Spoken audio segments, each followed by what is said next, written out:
All right. A game that popped to me that I have not been talking about much, and I'm like, oh, I didn't think I was going to be on this game, but now I'm staring at the number. I'm like, okay, I don't agree with this move, and it's oh well, Daniel Jones is now our quarterback. Let's make the Indianapolis Colts the favorite over Miami. I'm not buying that. Give me the Dolphins plus 1.5. And I don't like the Dolphins this year. I think they're going to have a new head coach after the year, but this is about week number 1. And I don't buy the Colts at all. Last year when they played, the Colts won 16-10. That was at Indy. That was a Huntley Boyle game. That was without Tua. And so Tyreek did nothing in the game, had 1 catch for 8 yards, but I don't get this massive upgrade Anthony Richardson to Daniel Jones. Like, yeah, I know Richardson, he ain't it. He isn't what people thought he was going to be, but calling him this big upgrade, I don't get it to make the Colts the favorite. I'm going to be on the Dolphins as a short dog.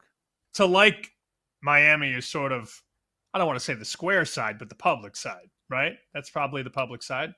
And that's okay. It's fine. Maybe. Yeah. I mean, Indy's not Indy can't be the public side. No way. Yeah, I don't know that a lot of people are going to bet this game. I find myself on a public side, and that is San Francisco. But I don't really love the 2.5. I mean, if you have the ability to do so, you can lay a smaller number. I hate laying 2.5, but I do think San Francisco is the right side. This was a game that was 1.5 in the summer, and now we're 2.5. The respect for Seattle, I just don't get it. I do not think Sam Darnold is going to thrive this season without all those weapons. Maybe they run the ball at will with Kenneth Walker, but I don't think that's going to happen either. The house will definitely need Seattle, but I don't find myself betting Seattle in this spot as a small home dog. I would need at least 3 to even consider Seattle. And even at 3, I wouldn't take them. So yeah, I find myself on San Francisco here. Again, don't love laying 2.5 when I could have laid 1.5. But you could lay 2 at multiple places across the world. Yep, have that one down as well. That will be popular, and I don't care. San Francisco minus 2.5. I'm good there. I don't understand the Seattle love as well. Let's see what else jumps out. Okay, how about a couple bigger dogs? Tell me if you have interest in either of them. I'm staring at the Giants. 6. Yep. 6.5 at Washington.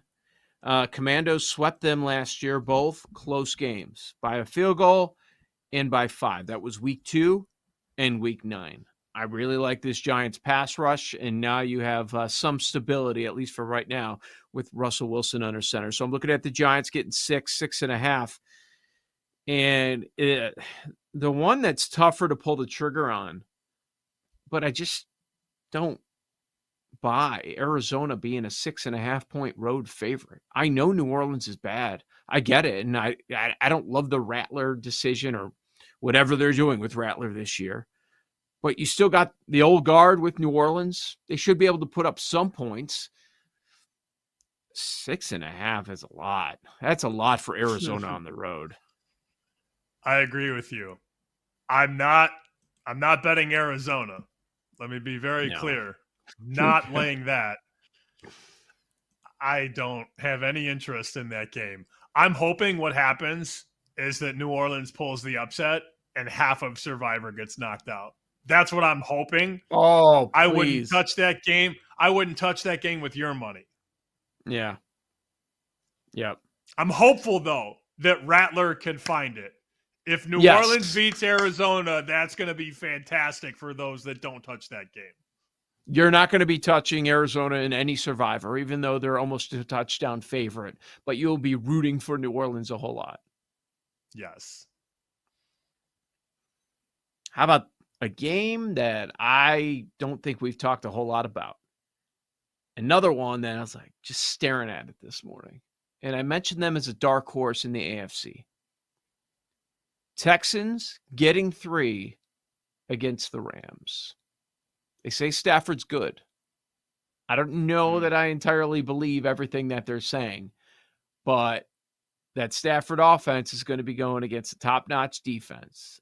How does Stroud and company bounce back? Remember all the injuries last year at receiver? It was constant, and it just kind of felt like the season was over. They were okay, but not to the level that they were expected to be. I'm looking at either Houston +3 or the under 44 in this one. What about the Houston money line at +130? Have you Let's thought go. about that one yet? I know. You would think they could put pressure on Stafford, and Stafford hasn't seen live contact since January. So it's been a very easy camp for them. They haven't really had to do much in terms of throwing things at Stafford. Nobody's hit him. Nobody's trying to drive him into the ground. I would think this would be a time where you could catch the Rams because the rhythm isn't there and Stafford hasn't braced for any contact in a long, long time.